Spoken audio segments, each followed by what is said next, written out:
The White House ledgers from 1861 to 1865 contain a peculiar anomaly that historians have puzzled over for more than a century. Among the official records of staff members, advisors, cabinet secretaries, and military commanders, one name appears with unusual frequency in the private quarters. Yet she held no official title, received no government salary, and left no formal correspondence in the presidential archives. Elizabeth Keckley, a former slave who became Mary Todd Lincoln's personal dressmaker and confidante, was present during some of the most pivotal and intensely private moments of Lincoln's presidency. She witnessed conversations that shaped the nation's future, held dying children in her arms, stood in rooms where decisions of war and peace were made behind closed doors, and saw the first family in states of vulnerability that no photographer ever captured. When she finally broke her silence in 1868 with a controversial memoir titled Behind the Scenes, the backlash was so severe and coordinated that most copies were systematically bought up and destroyed within weeks of publication, and she spent the rest of her life, another 40 years of deliberate, calculated silence, refusing to speak about what she'd truly seen, heard, and understood during those blood-soaked years. The question that haunted Washington society for decades, whispered in parlors and debated in private clubs, was deceptively simple. What else did she know? What secrets were so dangerous, so potentially destructive to reputations and legacies, that they died with her in 1907, locked forever in a mind that had proven it could keep the confidence of the most powerful people in America? Before we continue with the story of Elizabeth Keckley, the woman who dressed the most powerful family in America while carrying the weight of their darkest secrets, I need you to do something. Subscribe to this channel and hit that notification bell, because the story you're about to hear has been buried, suppressed, and deliberately erased from the historical record for over a century. And in the comments below, tell me, what state are you listening from? I want to know where the truth seekers are gathered tonight, because this story touches every corner of this nation. The needle moved with mechanical precision through the silk, each stitch invisible to the naked eye, the thread tension perfect, the spacing exact. Elizabeth Keckley had learned this particular technique under circumstances she preferred not to remember, in a Virginia plantation house where mistakes were corrected with violence, where a young slave girl's hands had to be perfect or suffer consequences that left scars she still carried in 1860. Faint white lines across her knuckles and the backs of her hands that she'd learned to hide with careful positioning. Now, at 37 years old, she sat in a modest but respectably appointed dressmaking establishment on 12th Street in Washington, D.C., a free woman with a reputation that had reached the highest circles of the capital, a reputation built stitch by painstaking stitch over years of work that had consumed her youth and nearly broken her spirit. The shop smelled of lavender sachets and fresh cotton, a deliberate choice to mask the coal smoke that perpetually hung over the city like a dirty curtain. Outside, beyond the clean windows with their tasteful displays of fabric samples and fashion plates from Paris, Washington was transforming itself from a sleepy southern town into something it had never been before, the capital of a nation tearing itself apart at the seams. It was November 1860. And the air itself seemed to vibrate with a tension that made people speak in hushed voices and glance over their shoulders. South Carolina was threatening secession, holding emergency conventions where men in expensive suits debated whether their allegiance to slavery outweighed their loyalty to the Union. Slave states across the South were following suit, and the newspapers were full of inflammatory rhetoric that promised blood and fire. And Abraham Lincoln, a prairie lawyer from Illinois, whom most of Washington society considered a crude frontier joke with his awkward height and his country accent, had just been elected president by a nation that hadn't even put his name on the ballot in most southern states. Elizabeth had built her freedom stitch by stitch, dollar by painful dollar. She'd purchased her own liberty and that of her son George for $1,200, a sum that represented 17 years of sewing late into the night by lamplight that damaged her eyes, of accepting commissions from women who looked through her as if she were furniture or wallpaper, of enduring the particular humiliation of being trusted with their bodies while being denied their basic respect, or even acknowledgement as a human being. She'd arrived in Washington in 1860 with letters of introduction from clients in St. Louis and a skill that transcended the color of her skin, though it could never entirely overcome it. Within months, She was dressing the wives of senators, cabinet members, and military officers, women who would praise her work effusively to their friends, while never inviting her to sit in their presence or offering her refreshment during long fitting sessions. Her hands never trembled, even when sewing for women who spoke casually about the inferiority of her race while she knelt at their feet, pinning hems and marking adjustments with chalk. She'd learned in slavery what many free people never mastered, the art of being simultaneously present and invisible, of hearing everything while appearing to listen to nothing, of absorbing information without showing any sign of comprehension or judgment.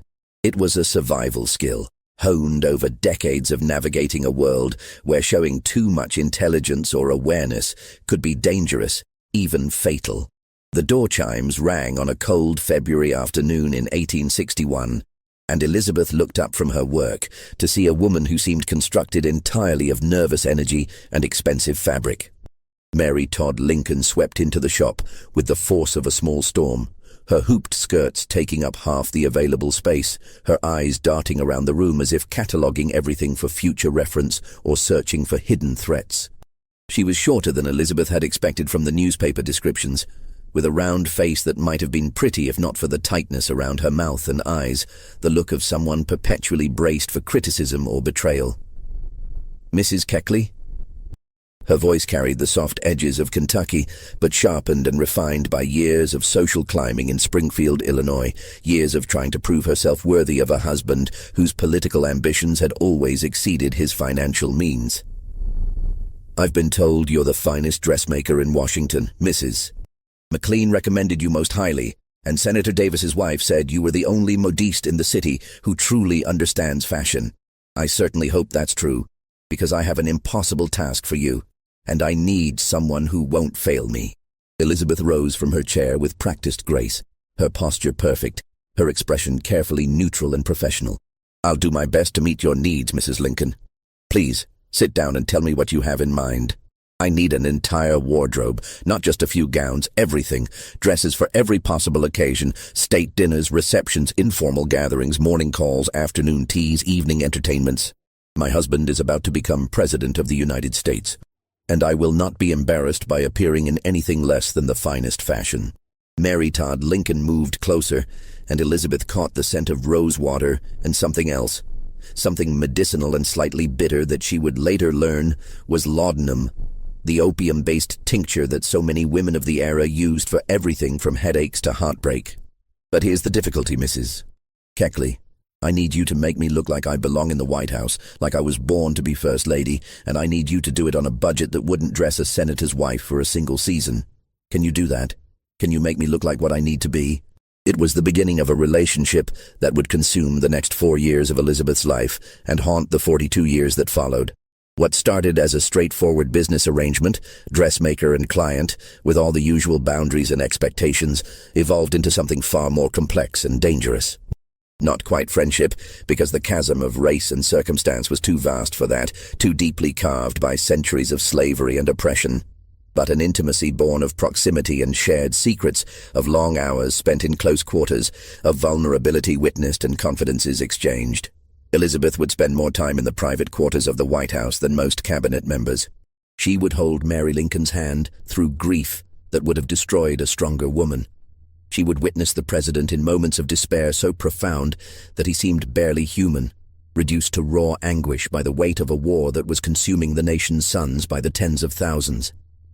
And she would see things that were never meant to be seen, hear conversations that were never meant to be heard, and carry knowledge that would make her a target for the rest of her life. The first time Elizabeth entered the White House as Mary Lincoln's personal modiste in March of 1861, she felt the building's strange energy. A place that was simultaneously the nation's most public symbol and its most private residence, where the line between governmental business and domestic life blurred in ways that created constant tension. The Executive Mansion in 1861 was not the fortress it would later become. Citizens could walk in off the street during certain hours. Office seekers and petitioners crowded the hallways from dawn until late evening, and the line between public and private space was dangerously, almost recklessly thin. The president's office was on the second floor, just steps away from the family's living quarters, and the constant traffic of politicians, military officers, and favor seekers meant that privacy was nearly impossible.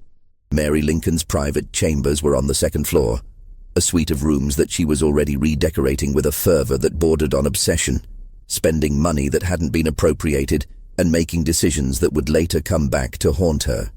Elizabeth would later understand that the spending, the constant acquisition of drapes, carpets, furniture, china, and clothes, was Mary's way of controlling something in a world that was spiraling beyond anyone's control, of creating beauty and order in the face of chaos and dissolution. "The newspapers call me a traitor because I was born in Kentucky," Mary said during one of their early fittings, standing in her undergarments while Elizabeth pinned a bodice, her fingers working quickly and efficiently. "They say I'm a Confederate sympathizer, that I'm passing information to the rebels, that I can't be trusted because my family owns slaves. My own brothers are fighting for the South, did you know that? 3 of them have joined the Confederate Army. One of them will die at Baton Rouge, another at Vicksburg, a third at Chickamauga. And people wonder why I can't sleep at night, why I need medicine just to get through the day." Elizabeth said nothing, her mouth full of pins, but she filed the information away in the mental catalog she was building. She was learning that Mary Lincoln needed to talk, needed someone who would listen without judgment or gossip, someone who couldn't use the information against her because her position in society was too precarious. And Elizabeth, trained by slavery to be the perfect confidant, knew instinctively how to hold secrets, how to create a space where powerful people felt safe unburdening themselves. The war came to Washington like a fever in the summer of 1861. The city transformed into an armed camp almost overnight. Soldiers filled the streets, their uniforms still new and clean, their faces still young and optimistic. Hospitals sprang up in churches and public buildings, preparing for casualties that everyone hoped wouldn't come, but feared were inevitable. The Potomac River became a highway for military transport, and the sound of drums and marching feet became the city's constant soundtrack. The White House itself was fortified, with guards posted at every entrance and sharpshooters positioned on the roof, scanning the surrounding buildings for threats. Elizabeth witnessed the president's transformation during those early months of the war. Abraham Lincoln had arrived in Washington as a gangly, awkward figure who told jokes at inappropriate moments and seemed uncomfortable in formal clothes, who walked with a shambling gait and spoke with a frontier accent that made sophisticated Easterners wince. But the weight of the war carved him into something else. A man who aged a decade in a single year, whose eyes took on a haunted quality that never entirely left them, whose face became a map of suffering that deepened with every casualty report. She was present one evening in August 1861, making adjustments to one of Mary's gowns in the First Lady's private sitting room, when the president entered without knocking, his face grey with exhaustion and something darker. He didn't seem to notice Elizabeth standing in the corner, her hands full of silk and thread, as invisible as she'd learned to make herself. "They're calling it a disaster," he said, his voice hollow and defeated. "Bull Run. We thought it would be a quick victory, a show of force to bring the rebels to their senses, to make them understand that the Union couldn't be dissolved by a vote. Instead, our boys ran. They broke and ran like rabbits, Mary." Congressmen and their wives had gone out to watch the battle like it was a sporting event, with picnic baskets and opera glasses. They had to flee for their lives when our army collapsed. And now McDowell is asking for more troops, more time, more everything, and I don't know if this nation has more to give. I don't know if I have more to give. Mary went to him immediately, and Elizabeth watched as the First Lady guided her husband to a chair with surprising gentleness, her hands gentle on his shoulders, her voice soft and soothing. "You'll find a way. You always do, Abraham. You've never failed at anything you truly set your mind to. Will I?" Lincoln looked up, and Elizabeth saw something in his face that terrified her. Doubt so profound it seemed to hollow him out from the inside, leaving just a shell of the confident leader the public saw. "I'm sending men to die, Mary. Boys, really. 18, 19 years old, farm boys who've never been more than 20 miles from home. And for what? To force states to remain in a union they've voted to leave? Sometimes I wake up at night and wonder if I'm the tyrant they say I am. If history will remember me as the man who destroyed the Republic in order to save it." Elizabeth's hands stilled on the fabric. She was hearing something no one was meant to hear, the private despair of a man who had to project absolute confidence to a nation watching his every move, analyzing his every decision. "You're preserving the nation," Mary said firmly, with a conviction that surprised Elizabeth. And ending slavery. Don't forget that part, Abraham. Whatever else this war is about, whatever political calculations you have to make, it's about that too. It has to be. Lincoln was silent for a long moment, his large hands hanging between his knees, his shoulders slumped. When he spoke again, his voice was barely above a whisper. I can't make it about slavery, not yet, not publicly. The border states would revolt, Kentucky, Maryland, Missouri, Delaware. We'd lose them all, and then we'd lose the war. I have to wait for the right moment, the right victory, before I can make that proclamation. And in the meantime, men like Frederick Douglass call me a coward and a compromiser, and maybe they're right. Maybe I am choosing political expediency over moral imperative. Elizabeth felt something shift in her chest, a complicated mix of emotions that she couldn't entirely name. She'd known, of course, that the war was connected to slavery. How could it not be? The South had seceded specifically to protect the institution that had held her in bondage for the first 33 years of her life. But hearing the president speak about it in such calculating terms, as a political tool to be deployed at the right moment rather than a moral imperative to be acted upon immediately, filled her with a complicated mix of hope, bitterness, and a kind of weary understanding. This was how power worked, not through grand moral gestures, but through careful calculation and compromise. She'd never told Mary Lincoln the full story of her enslavement, and she never would. How she'd been born in Dinwiddie County, Virginia, to a slave mother named Agnes, and a white father named Armistead Burwell, who never acknowledged her existence. How she'd been loaned to her master's son when she was 14 years old, and subjected to 4 years of systematic abuse that resulted in the birth of her son, George. How she'd been beaten by a schoolmaster hired specifically to break her spirit because her master thought she was too proud, too intelligent, too aware of her own worth. How she'd sewn her way to freedom with fingers that sometimes bled onto the fabric, leaving stains she had to carefully hide or explain away. How she'd spent 17 years accumulating the money to purchase her own body and her son's. 17 years of being property working to stop being property. The Lincolns knew she'd been a slave, of course. It was part of her story, part of what made her acceptable in certain circles, the noble slave who had lifted herself up through hard work and talent. But they didn't know the texture of it, the daily humiliations and terrors that had shaped her into someone who could stand silently in a corner and hear the president's despair without flinching, without offering unwanted comfort or judgment. The autumn of 1861 brought a different kind of tension to Washington. The war had settled into what people were beginning to realize would be a long, grinding conflict rather than the quick resolution everyone had hoped for. The casualty lists grew longer with each engagement. The hospitals filled with wounded men, and the sound of ambulance wagons became a constant presence in the streets. And Mary Lincoln's spending accelerated, as if she could somehow ward off the darkness by surrounding herself with beautiful things. Elizabeth was fitting Mary for a new gown one October afternoon, when the First Lady suddenly grabbed her wrist with surprising strength, her fingers digging in hard enough to leave marks. "I need to tell you something," Mary said, her eyes feverish and slightly unfocused. "Something I can't tell anyone else. Something that would ruin me if it became public. Will you keep my confidence, Elizabeth? Will you swear it?" "Of course, Mrs. Lincoln," Elizabeth said carefully, though a part of her wanted to refuse, wanted to avoid whatever burden was about to be placed on her shoulders. "I'm in debt. Terrible debt. I've spent more than $27,000 on redecorating the White House, and Congress only appropriated $20,000. I've been hiding the bills, putting off the merchants, making promises I can't keep. If Abraham finds out, if the newspapers find out, they'll destroy me. They'll say I'm frivolous and wasteful while soldiers are dying. And they'll be right, Elizabeth. They'll be right, and I can't stop myself. I can't stop buying things, can't stop trying to make this place beautiful, because if I stop, if I sit still for even a moment, I'll have to think about my brothers fighting against my husband, about the fact that half the country thinks I'm a traitor, about the possibility that we might lose this war and everything will have been for nothing." Elizabeth felt a wave of anger that she carefully suppressed, keeping her face neutral and sympathetic.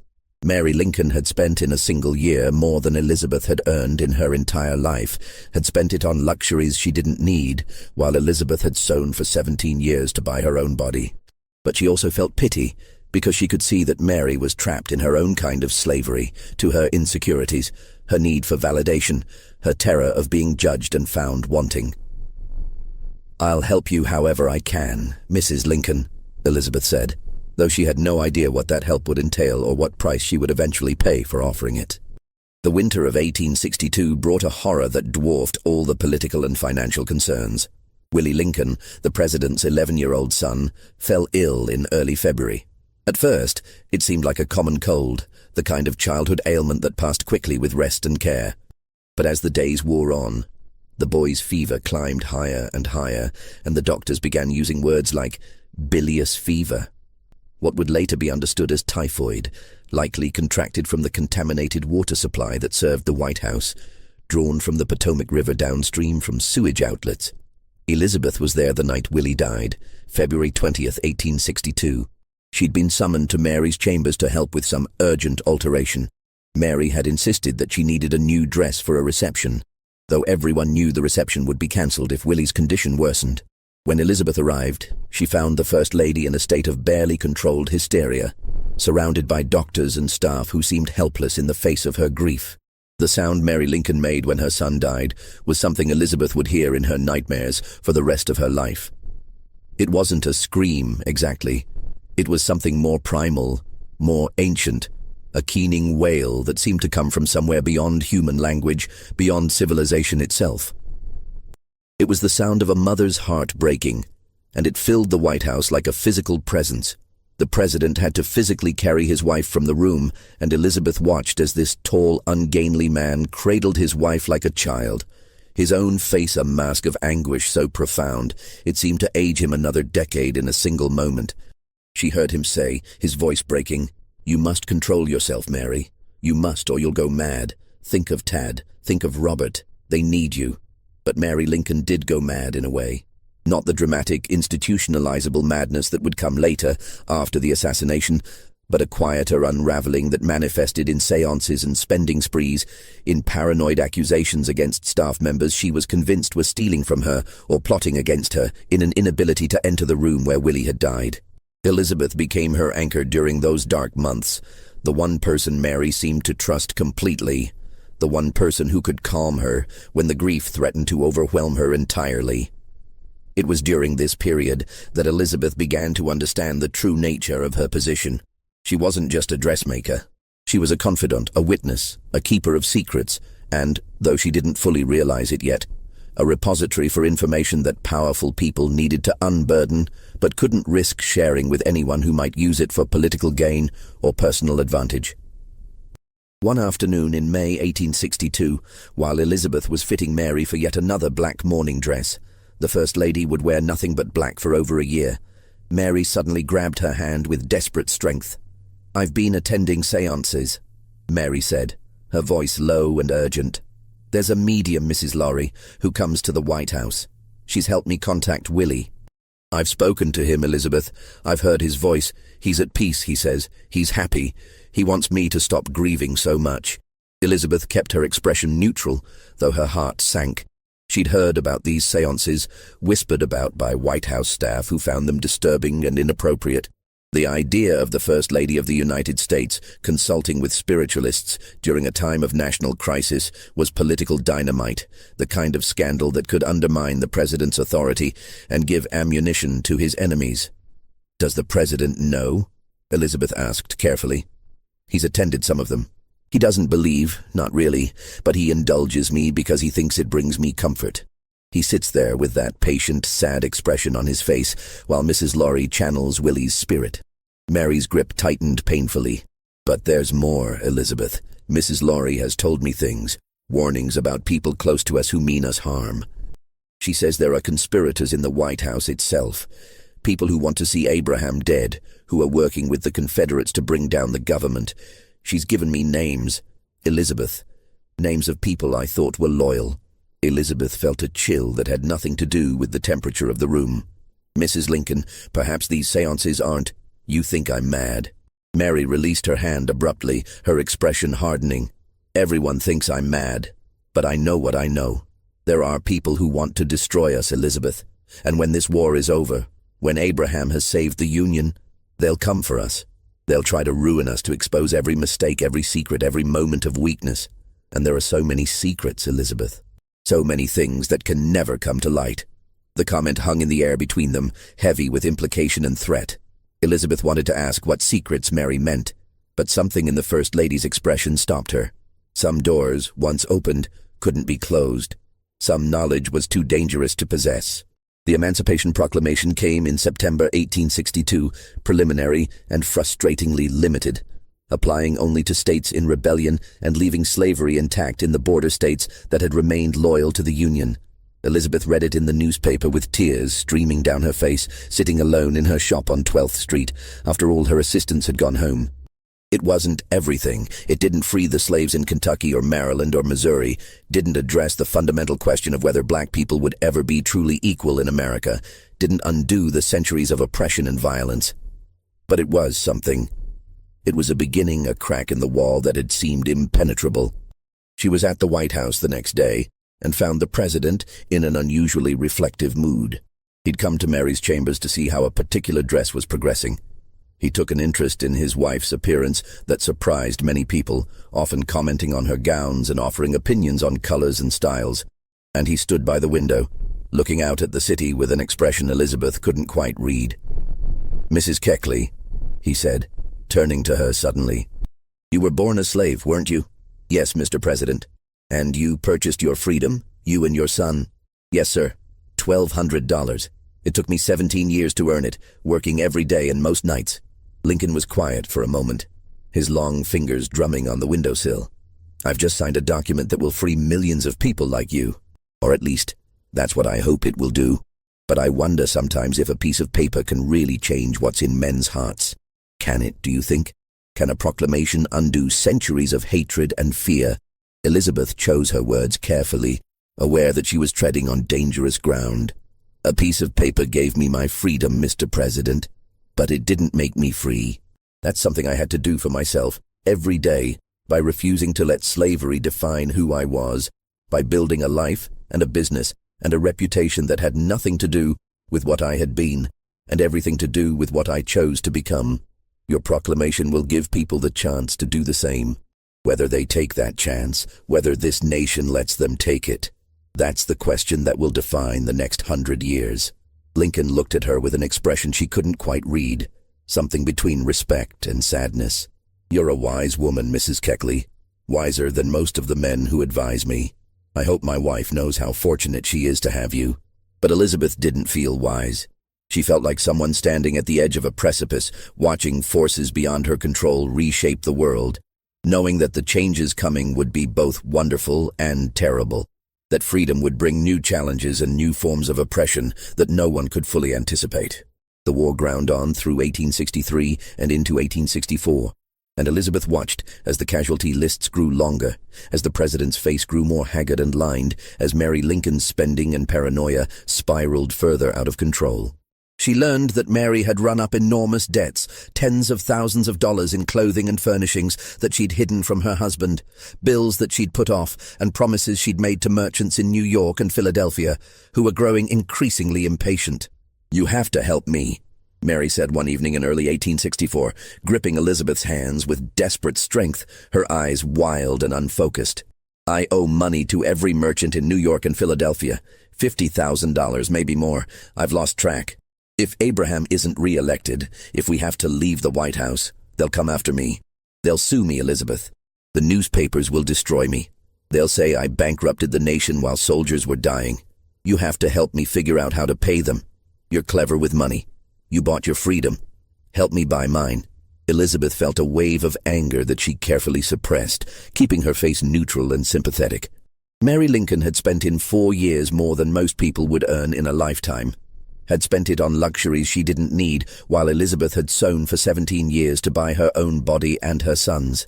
But she also felt pity, because she could see that Mary was trapped in a cycle she couldn't break, driven by forces she didn't understand and couldn't control. "I'll do what I can, Mrs. Lincoln," Elizabeth said, though she had no idea what that would be. No idea that this promise would eventually drag her into a scandal that would destroy her reputation and her business. The solution Mary eventually conceived was both desperate and revealing of her character. She began selling access to the president, arranging for office seekers and favor hunters to meet with Lincoln in exchange for money that she pocketed to pay down her debts. She sold presidential pardons, or at least facilitated meetings where pardons were discussed and money changed hands.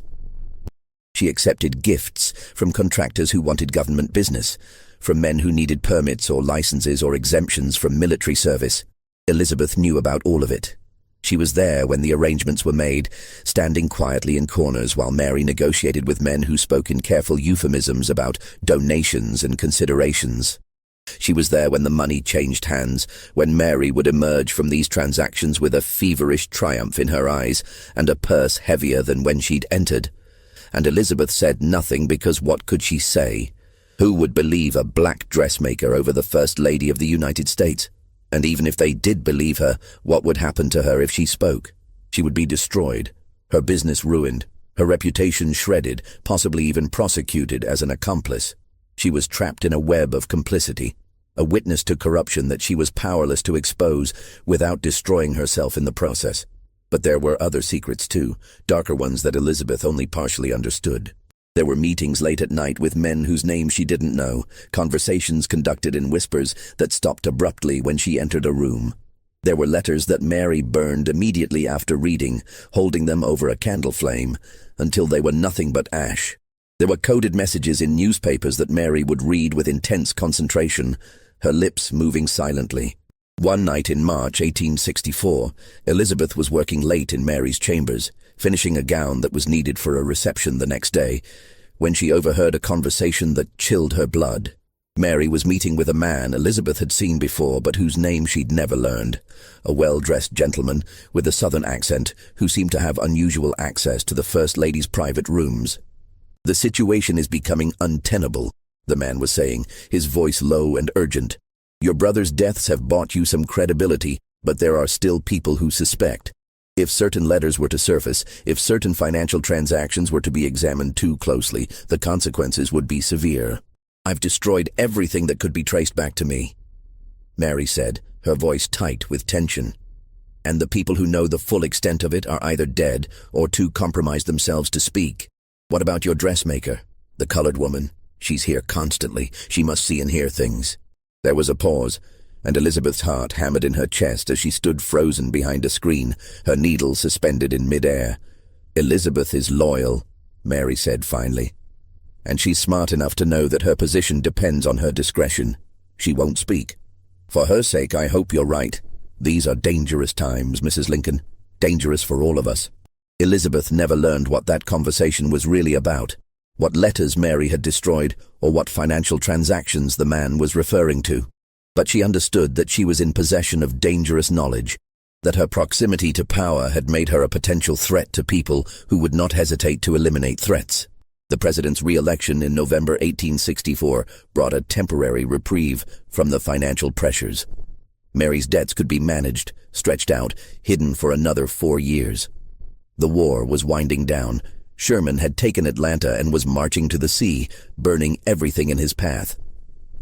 Grant was grinding Lee's army into dust in Virginia, trading casualties at a rate that horrified the nation, but was slowly, inexorably winning the war. There was a sense that the end was finally in sight, that the terrible bleeding might finally stop. Elizabeth was at the White House on the afternoon of April 14, 1865, Good Friday. She'd come to deliver a dress and found the atmosphere strangely light, almost giddy. The war was over. Lee had surrendered at Appomattox just 5 days earlier, and the other Confederate armies were collapsing one by one.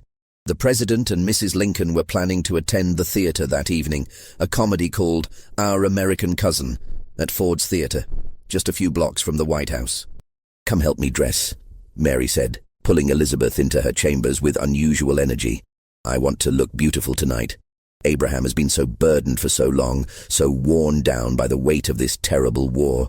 I want him to see me as I was when we first met, young and pretty and full of hope. I want him to remember why he married me before all of this, before the war and the death and the madness."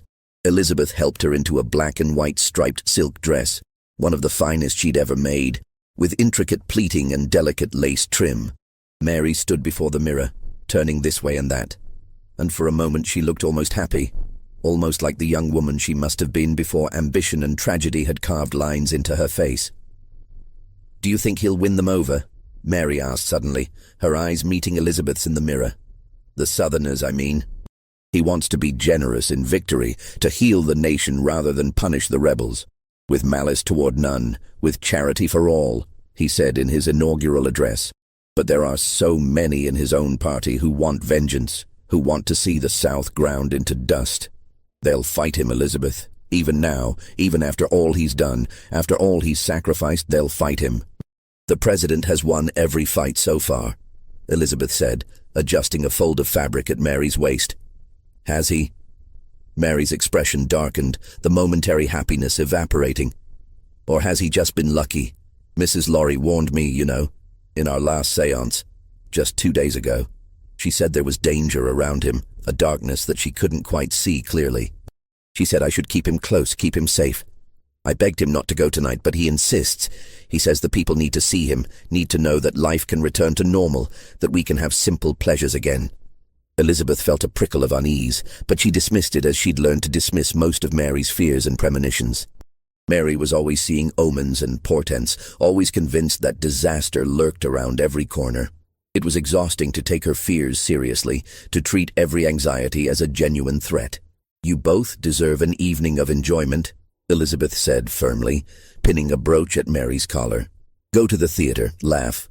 Let the nation see that their president is human, that he can enjoy a simple comedy after years of tragedy." She would replay that conversation in her mind for the rest of her life, wondering if she could have said something different, done something to prevent what came next, though rationally she knew there was nothing she could have done. The news reached her in the early hours of April 15th, just after midnight, a pounding on her door, her neighbor's voice shaking with shock and disbelief. "Mrs. Keckley! Mrs. Keckley! Wake up! The president's been shot! They say he's dying! Someone shot him at the theater!" Elizabeth ran through the dark streets to the White House, her heart hammering against her ribs, her breath coming in gasps. The building was in chaos, soldiers everywhere, officials rushing in and out, and a sound that cut through everything else like a knife. Mary Lincoln's screams, high and terrible, coming from somewhere inside. They wouldn't let Elizabeth into the boarding house across from the theater where Lincoln had been carried, where he lay dying in a bed too small for his long frame.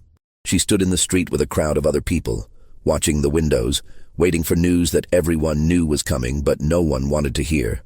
When the president finally died at 7:22 that morning, the wail that rose from Mary Lincoln was the same sound Elizabeth had heard when Willie died, that primal, inhuman keening that signaled something broken beyond repair. The days that followed were a blur of black crepe and funeral preparations, of a nation in shock trying to process the murder of a president who had just won the war, who had seemed on the verge of healing the nation's wounds. Elizabeth dressed Mary in mourning clothes and watched as the First Lady descended into a grief so profound that she couldn't attend her husband's funeral, couldn't leave her room, couldn't function in any normal way. Mary remained in her room for 5 weeks after the assassination, refusing to leave, while the new president, Andrew Johnson, waited with barely concealed impatience for her to vacate the White House. Elizabeth was one of the few people allowed to see her during this time, and what she witnessed was a complete breakdown. A woman who had been holding herself together through sheer force of will, finally coming apart at the seams. "They're saying I was involved," Mary whispered one afternoon, gripping Elizabeth's hand with skeletal fingers. "The newspapers are suggesting that I knew about the plot, that I was in communication with the conspirators. They're saying my Southern sympathies, my brothers fighting for the Confederacy, that it all adds up to treason. They're going to destroy me, Elizabeth. They're going to take everything I have and leave me with nothing." "No one believes that, Mrs. Lincoln," Elizabeth said, though she wasn't sure it was true. The newspapers were full of wild speculation and conspiracy theories, and Mary's name appeared in many of them. "Don't they? I'm not so sure. There are things I did, Elizabeth, things I'm not proud of. The debts, the spending, the arrangements I made. If they investigate too closely, if they start asking the wrong questions, they'll find things that will confirm their worst suspicions." It was during this period, in the depths of Mary's grief and paranoia, that she made a request that would change Elizabeth's life forever. "I need you to help me sell my clothes," Mary said one afternoon, her voice flat and lifeless, all emotion drained away. "All of them. The dresses, the jewelry, the shawls, everything. I'm destitute, Elizabeth. Abraham left me almost nothing, just a small pension that won't even cover my debts. I have to raise money somehow, and my clothes are all I have. You have to help me. You're the only one I can trust." Elizabeth stared at her in disbelief and growing horror. "Mrs. Lincoln, you can't sell your clothes. The newspapers would." "I don't care about the newspapers." Mary's voice rose to a shriek, the first real emotion Elizabeth had seen from her in days. "I don't care about anything except survival. Don't you understand? I'm going to be destroyed either way. At least if I sell my clothes, I might be able to pay my debts, might be able to avoid complete ruin. Will you help me or not?" Against her better judgment, against every instinct that told her this was a terrible idea, Elizabeth agreed. Over the next 2 years, from 1867 to 1868, she would travel to New York multiple times, attempting to sell Mary Lincoln's wardrobe to brokers and collectors. It was a humiliating, degrading process that exposed both women to public ridicule and scorn. The newspapers had a field day. The widow of the martyred president, reduced to peddling her used clothes like a common pauper, like a woman of the street selling her possessions to survive. But worse than the humiliation was what Elizabeth learned during this process. As she sorted through Mary's possessions, cataloguing dresses and jewelry and shawls, she found evidence of the financial improprieties she'd witnessed. Receipts tucked into pockets, letters folded into bodices, documents that revealed the full extent of Mary's corruption during the White House years. And she realized, with a sick feeling in her stomach, that Mary had involved her in the clothes-selling scheme not just for help, but to ensure her silence. If Elizabeth ever spoke about what she'd seen, Mary could claim that Elizabeth had been complicit, that she'd profited from the corruption, that she was just as guilty. It was a trap, and Elizabeth had walked into it willingly, blinded by loyalty and pity and a misguided sense of obligation. By 1868, Elizabeth had had enough. The clothes-selling scheme had failed spectacularly. They'd raised only a fraction of what Mary needed, and the publicity had been disastrous. Mary Lincoln had turned on her, accusing her of theft and betrayal, of mishandling the sales and keeping money that rightfully belonged to her. The woman Elizabeth had served faithfully for 7 years now refused to speak to her, spread vicious rumors about her, and threatened legal action. In response, Elizabeth did something that would haunt her for the rest of her life. She wrote a book. Behind the Scenes, or 30 Years a Slave and 4 Years in the White House, was published in April 1868. Elizabeth's goal was to defend herself against Mary's accusations and to tell her own story, the story of a woman who had risen from slavery to become confidante to the most powerful family in America, who had witnessed history being made from a unique vantage point. She included details of her time in the White House, conversations she'd overheard, private moments she'd witnessed, descriptions of Mary's character and behavior. The backlash was immediate, coordinated, and devastating. The white press called her ungrateful, treacherous, a betrayer of confidences who had violated the sacred trust between servant and employer. They said she was proof that black people couldn't be trusted with access to white society, that giving former slaves too much freedom and opportunity would inevitably lead to this kind of betrayal. The black press was divided. Some praised her courage in telling her story, but others felt she'd violated an unspoken code, that she'd confirmed white America's worst fears about giving black people access to power and privilege, that she'd made it harder for other black people to gain similar positions of trust. Mary Lincoln never spoke to her again. Most of Elizabeth's wealthy white clients abandoned her, unwilling to risk having their private lives exposed in a future memoir. The book was a commercial failure. Most copies were bought up and destroyed by Mary's allies and the Lincoln family, who wanted to suppress the revelations it contained and protect the martyred president's legacy. But the worst part, the part that would haunt Elizabeth for the remaining 40 years of her life, was what she had left out of the book. The real secrets, the financial corruption, the selling of pardons and access, the seances and paranoia, the president's moments of despair and doubt, the mysterious late-night meetings and coded messages, the suggestions of connections to Confederate sympathizers. She'd kept those to herself. The book was controversial enough with the relatively innocuous details she'd included. If she'd revealed everything she knew, everything she'd seen and heard and understood, it would have destroyed Mary Lincoln completely, and likely tarnished Abraham Lincoln's legacy in ways that might never be repaired. So she made a choice. She would keep the real secrets, the dangerous ones, the ones that could reshape the historical understanding of the Lincoln presidency, locked inside her for the rest of her life. The years after the book's publication were hard in ways that Elizabeth had never experienced, even during slavery. At least in slavery, she'd known where she stood, had understood the rules and boundaries. Now she was in a kind of limbo, free but not free, with a reputation in tatters and a business that had collapsed. Her dressmaking shop closed within a year. She lived on the edge of poverty, taking in sewing work when she could find it, doing alterations and repairs for women who would never invite her into their homes, relying on the charity of friends and former clients who remained loyal despite the scandal. Her son George had died during the war, killed in August 1861 at the Battle of Wilson's Creek in Missouri while fighting for the Union. A cruel irony that she'd lost her only child, the son she'd worked 17 years to free, to the conflict that was supposed to bring freedom to people like them.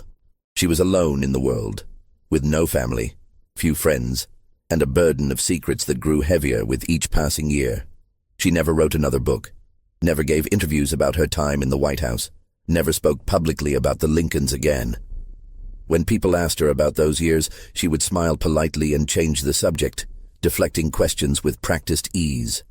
The secret she carried became heavier with each passing year, a burden that shaped her into someone increasingly isolated and alone, someone who had learned that knowing too much was its own kind of curse. In 1892, 24 years after the book's publication, a journalist tracked Elizabeth down to the small room where she was living in Washington, barely scraping by on sewing work and the occasional small donation from former clients who remembered her. He wanted to interview her about the Lincoln assassination, about the conspiracy theories that had proliferated in the decades since that terrible night, about the persistent rumors that Mary Lincoln had been involved in some way. "There are people who say Mary Lincoln was involved," the journalist said, his pencil poised over his notebook, his eyes bright with the prospect of a sensational story. "That she knew about the plot, maybe even facilitated it. That her debts made her vulnerable to pressure from Confederate sympathizers, that she was passing information to the South throughout the war. You were there, Mrs. Keckley. You knew her better than almost anyone. You saw her in private moments that no one else witnessed. What do you think? Was Mary Lincoln a traitor?"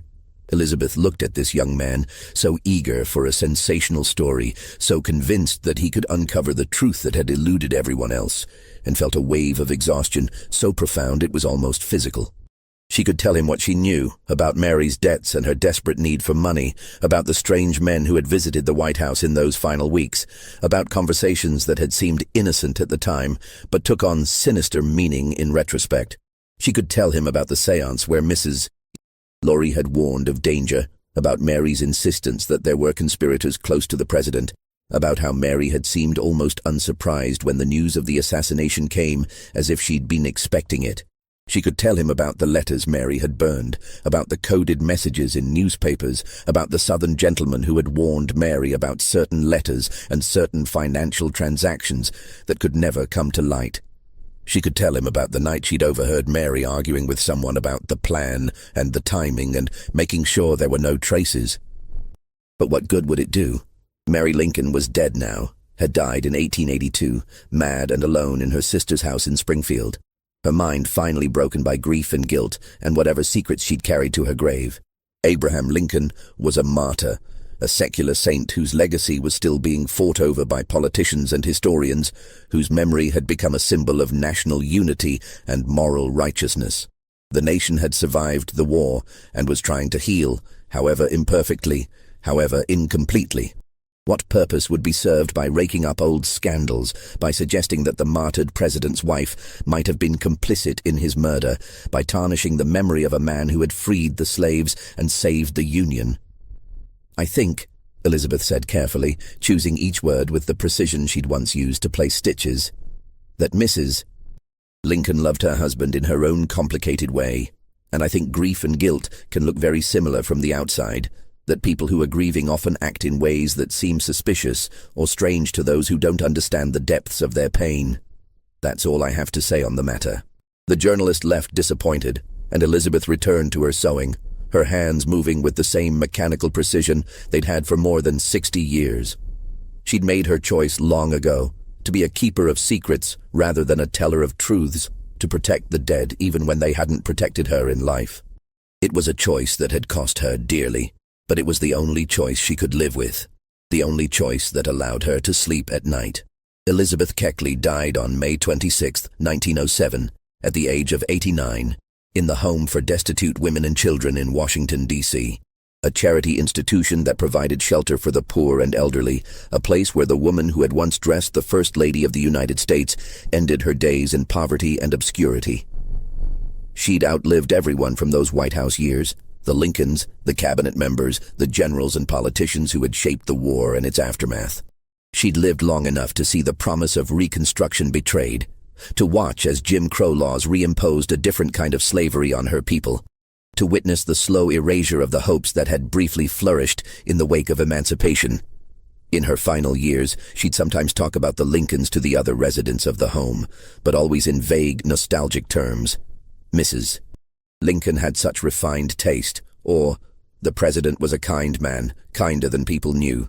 She never revealed the secrets she'd kept for 50 years, never unburdened herself of the knowledge that had made her both privileged and cursed, both insider and outsider, both witness and accomplice. When she died, she left behind almost nothing, a few pieces of furniture, some sewing supplies, and a small trunk of papers that she'd requested be burned without being read.